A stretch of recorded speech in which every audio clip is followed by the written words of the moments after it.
Hello, Frizzle folks. Today I'm reviewing the last 9-ish books I read. I've put the names of those books in this cup and I'm going to be pulling them out in 3 rounds of 3. And in each round, these books are going head to head. And I'm deciding if I would rather reread, rewrite, or recycle the books. For round 1, Screaming Staircase, And Then There Were None, and 4 books from the Vorkosigan Saga. This is kind of a fun round because I liked all of these.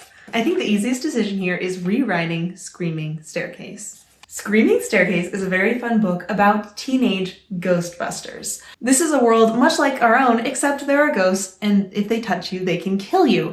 The catch is that most people cannot see ghosts, and adults definitely can't. So it is up to the unluckily sighted teenagers to take care of this problem plaguing society. And this book follows Lucy, one of those teenage ghost hunters recently run away from home and found a kind of new home with her ghost hunting team in London. Now, reading this was quite a project because 1, it was the monthly book for the book club that I run on Discord, which is so much fun, and if anyone wants to join, it's $2 a month, and this is the book we're reading next. More information about that in the footnotes. So I got to discuss this book with the book club, which is always fun, but also we chose this book for this month because it just got a Netflix adaptation. So I also got to watch the TV show adaptation of this book at the same time, kind of in parallel. And guys, I gotta say, in a lot of ways the show is better. And one of the ways that the show did so well compared to the book, there's this character named George. And in the book, he's characterized as like the annoying and fat one. It's very fat-phobic all the way through. He's always saying the rudest things and being so mean to our protagonist, and it's just all around icky and not fun. He's not like the funny comic relief. He's not likable. He's just kind of a pain. But then in the show, they adapted him so well that I'm just flabbergasted at how differently he comes across on screen because it's an incredibly faithful adaptation. So many of George's lines are taken straight from the book. He is saying the exact same rude things, but the way that they've portrayed him, instead of just being spiteful and rude and annoying, is just kind of a little bit socially oblivious. And then they also give him like goals and wants, and I just loved George so much more in the show because I think it was because of that lens of they were showing him as a good guy that is just kind of accidentally saying rude things instead of someone who is always mean and always saying rude things, you know? It kept the conflict of our protagonist having rude things said to her and having to react to them. But it changed the angle of their interactions enough that I could still like George even though it was happening. I rated the book Screaming Staircase 4 stars, and its book tone is International Orange. Book tone is a reader personality test that I designed, and it's designed to match books and readers to each other so you can find the books that you like easier. International Orange means this book is emotional and a mix of plot and atmosphere driven. Okay, and then we come down to And Then There Were None versus the Vorkosigan Saga books. Which one am I going to reread and which one am I going to recycle? I wonder what. I'm definitely recycling And Then There Were None. I mean, it's not like And Then There Were None is bad. I'm just entirely obsessed with the Vorkosigan Saga books right now, so that's gotta go into reread. So And Then There Were None is a classic murder mystery written in the 1930s. I read it as part of a project where I read And Then There Were None and then some of its retellings, because it's got quite a few. And wow, this book, it's such a classic for a reason. It's so well done. Let me tell you about it. There's a secluded island. A group of people are somewhat suspiciously invited to come stay at the island for a few weeks. When they show up, there's no host and also no way to get off the island. And then they are all accused of a murder in their past. And then they all start getting killed off one by one. And one of the things that I adored about this book is that the characters are very active in trying to solve the mystery. We are following at some point like every member of the cast, and they are all desperately trying to figure out who among them is the murderer. And they are always making alliances, they're always hunting for clues, they're always debating different theories with each other. And it's always the characters making progress on solving that murder. And of course it helps that as people get killed off, the number of suspects goes down. But I am recycling this book because in the end, I didn't love it. So why didn't I? And it comes down to like the mood of the book. It's so depressing. I mean, you hear from the premise and from the very title that this is a book where people are going to be killed off until there's none. That's the trajectory of the book. You know that from the get-go. And it's just kind of sad to see these characters killed off one by one and just get more and more depressed and anxious about their situation. This book encapsulates the feeling of anxiety of your life is on the line and you don't know who is coming after you for it. And at the end of this book, I felt very meh, oh, ugh, kind of feeling. And it just, meh, oh, you know, 3 stars. And its book tone is New York pink, which means it's intellectual and plot focused. And then we have the 4 Vorkosigan Saga novels, which I am rereading. I think I'm just gonna tell you about my favorite one of this bunch. My favorite of these books is called 𝐂𝐇𝐀𝐏𝐏𝐄𝐒. This is a book that's very separate from the rest of the series. There's like one character that intersects between this book and the rest of the series, but otherwise it's different. In this book, we are following a lovely man named Ethan. Ethan is from an interesting planet, which was settled hundreds of years ago by some men who didn't want to be around women anymore. The way that they keep this sci-fi planet running is with this technology called uterine replicators, where they can just manufacture babies, all male, of course. And he's grown up very sheltered, has never even seen a picture of a woman, and he loves his job and he loves his culture, and his job is working with these uterine replicators, working with the reproduction of the planet. And then disaster strikes. They're running out of viable eggs to make new babies, and they need to send a man out into the wider galaxy to go find some reproductive material. So he goes out on this quest, and he is so out of his depth, so unused to normal co-ed culture, and it's just so entertaining. At the beginning of the book, he is absolutely terrified of women, and he gets quite a nice character arc over the book of learning that actually they're just people, and just kind of becoming more awesome all around. Our dear protagonist Ethan is always doing his best and trying to be nice to people, and it's just so fun to follow him. And yes, the plot is weird and goofy. It's entertaining, and this is what I love in a book. I gave 𝐂𝐇𝐀𝐏𝐿𝐿 5 stars. I'm obsessed with it. I just want to reread it right now. It's so fun. And its book tone is Thistle Purple, which means it's intellectual and a mix of character and plot focused. Okay, and now we get to round 2. Falling Free, which is another book in the Vorkosigan Saga. I'll tell you why it's separate from the other group in a minute. The Bone Shard War, and A Touch of Light. You know how the last round was fun because I liked all the books? This round is fun for the opposite reason. So which one will I reread? I guess I'm rereading Falling Free, but I'm not happy about it.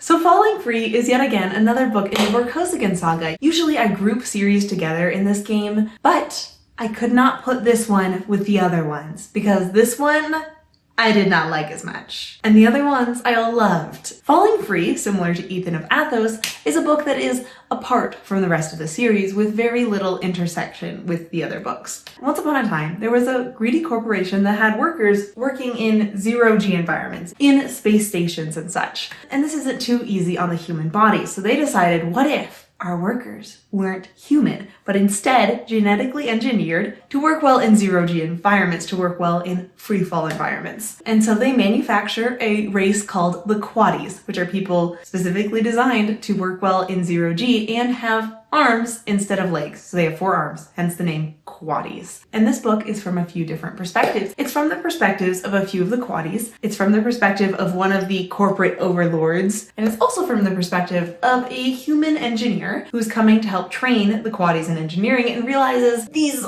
people are terribly manipulated and in corporate slavery right now. We gotta do something to fix this. And it's the story of all these people coming into conflict and doing something about this terrible situation. Now, I've chosen to reread this book because it is the best option of this round, so I guess I will tell you the things that I liked about this book. But just know that I could also rant for a long time about the things that I didn't like about this book, and I might just make a video about that. I liked some of the engineering problems. The way that I've pitched this book so far is very much about a social problem. But when you get down to it in this book, it's just as much, if not more, about engineering type problems than it is about social problems. The 𝐂𝐷𝐻𝐈s are pretty much all engineers in training, and then being able to manipulate the space station that they're on to be able to take control of their environment in that way ends up being a big part of the plot. And lots of scenes are down to them solving these nitty-gritty technical issues. I like engineering, but I like character arcs and emotion even more, so I gave Falling Free 3 stars, and its book tone is Gainsborough Grey.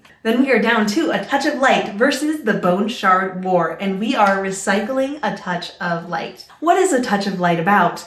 That's a good question. I don't know how quite to explain it because the book, it doesn't explain itself very well. It's a multi-POV fantasy novel. It's very hardcore on the world building. We have new words for everything in this book, and it does get kind of dark and violent sometimes. But I would definitely recycle this because of that confusing lack of a good plot. I got halfway into this book before giving up, and halfway into the book, I was still trying to figure out what was going on in the plots, what the characters were trying to accomplish, what was the motivation, what was the big overarching anything, I don't know. Because this book is so concerned with more setting up the complicated politics of the world than it is helping us understand what the characters are feeling in this world, what they're trying to do in this world, or any of that. Anyway, it was so disappointing. There was this one plot line with this semi-social outcast girl, and she was really struggling with this magic power that she had to read other people's emotions, and she was often overwhelmed by it. And it was still such a flat plot line. You think that a plot line about emotion magic would at least have you be feeling emotions, get emotional, have the character be able to express her own emotions, and no, none of that. It was just, I didn't care about her. I gave A Touch of Light 2 stars. And I read this book for a video project that I'm going to be making a video that's coming out on Friday any week now, which is reading all of the finalists in the Spiffbo competition. And guys, it's not going too well. That video is going to be quite salty. I hope you're looking forward to it. And last but not least, that leads us to rewrite The Bone Shard War. The Bone Shard War is book 3 in the Drowned Empire trilogy, and it is about this magical empire that's spread out across all of these little islands. And there's some plot lines going on throughout the series that are kind of about the reawakening of magic. The people are starting to get powers, and that's causing lots of weird political rifts to happen as well. And we're following a few different protagonists, including some of the interesting villains, but the main one is Lynn, who starts off the series as the daughter of the emperor of this empire. And then of course she gets mixed up in both the magic coming back and the political ramifications of that because she's right there in the royal family. And if I was rewriting this book, I know exactly what I would do. Make it less boring and less long. So much of the plotline of the middle of this book is just Lynn and her buddies sailing from place to place, and they encounter one of the villains there, and they have a discussion with them where they're like, our point is right, and then the villain is like, nuh-uh, my ideological point is right. You're hurting people, which means you're wrong. And then they talk for a little bit, and then they exchange a few blows, and then the villain disappears. It just keeps happening to different villains in different places with different combinations of discussion, and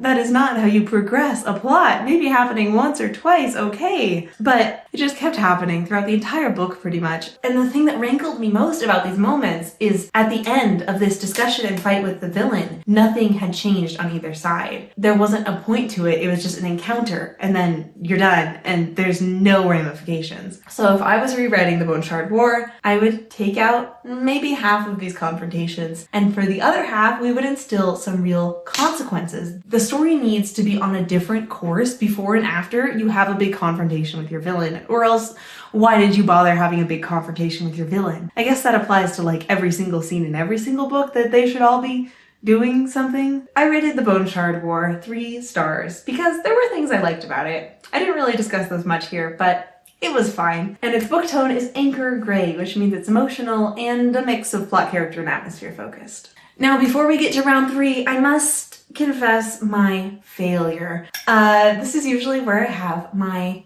dishonorable mention section, which is for books that I gave up on so quickly that I can't review them fully. But I once again have no dishonorable mentions, which means I am not giving up on books that I dislike fast enough. Like A Touch of Light, I read an entire half of that book. What was I doing? Why didn't I give up faster? I don't know, I'm working on it. Next time, I'm gonna have so many dishonorable mentions, just you see. Anyway, into round 3, Vespertine, the 5th season, and Tsalmoth. We really did have all the books I have negative feelings about last round. So this is another fun, happy one. Okay, of all these books, the one I want to reread the most is Tsalmoth. So this is book 16 in the Vlad Tolstoy series. I started with book 16 because I wanted to get thrown in the middle because that's fun sometimes. It did have the feeling of the book 16, that the world was so expansive, that the characters had so much history with each other, that the plot relied so much on you knowing about the politics of the world beforehand. Also, I found out after I finished this book, it's like a prequel, which just makes me so excited to read the rest of the series, because if this is what the prequel is like, I cannot wait for the actual books. Because if one of the more prequel-y books feels this rich with the characters feeling like they have such awesome backgrounds, how much more so when we're actually in the middle of the series and they've been developing on screen, you know? So anyway, this is a book about a fantasy mob boss named Vlad. And at the beginning of the book, there's someone who owes him money, who dies. So he's going around to see if he can get that money back from the next of kin, or from a business partner, or just someone pay him this money that is owed him, right? And then he accidentally gets involved in a much larger plot involving demons and smuggling and lots of interesting and fun things. And also throughout this book, he's like preparing for a wedding, and his relationship with his fiance is so cute. And now I'm like, wait, they're probably married in the main series. I'm so excited for this. Anyway, so I want to reread this book because it was so fun, and also read the rest of the series. I'm gonna get on that soon, I promise.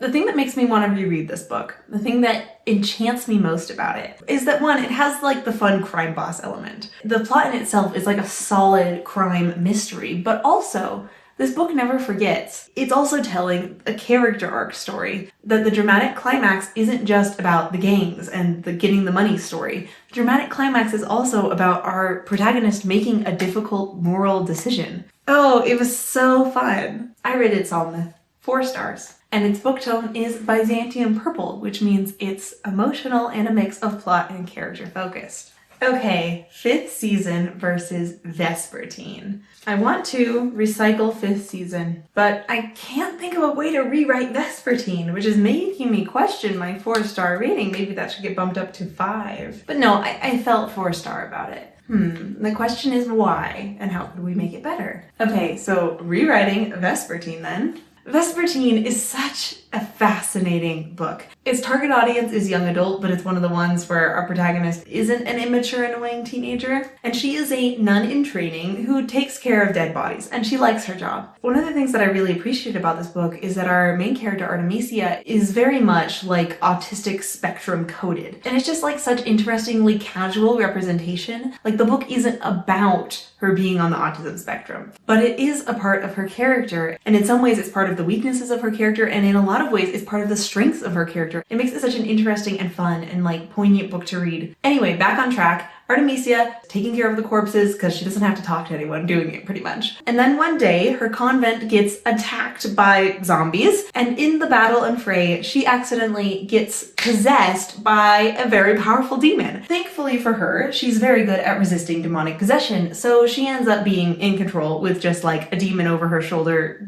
giving her bad advice and insulting her all the time. And then with her new demonic buddy and powers, she gets mixed up in this zombie plague that's happening throughout the kingdom. I saw the author online pitching this book as Joan of Arc meets Venom, and that is such a good pitch of this book. If that sounds interesting to you, you should definitely read it. It's very much got that Joan of Arc, like, holy quest in medieval France with unlikely young girl becoming the hero and the chosen one vibes, and also like the Venom vibes of you've got this kind of demonic presence with you that gives you powers but is also hard to control and it's kind of annoying, and maybe you'll even form a friendship with it. Now, if I was rewriting this book, what would we do? I think the thing that this book most needs improved on is the climactic feelings in the ending of the book. The ending feels a little like, oh, I guess you solved the problem. Okay. It didn't quite feel like there was enough on the line. And I think part of that feeling at least comes from our protagonist Artemisia not really caring if she sacrifices herself for the greater good. And so I think I would have cared more about her dying in the final battle if she cared more about herself dying in the final battle, you know? I gave Vespertine 4 stars, and its book tone is jade green, which means it's emotional and character atmosphere focused. And last, that leaves us with recycling the 5th season. I read a 5th season as part of a project where I read from authors that I had disliked or hated their works in the past, but I wanted to give them another chance.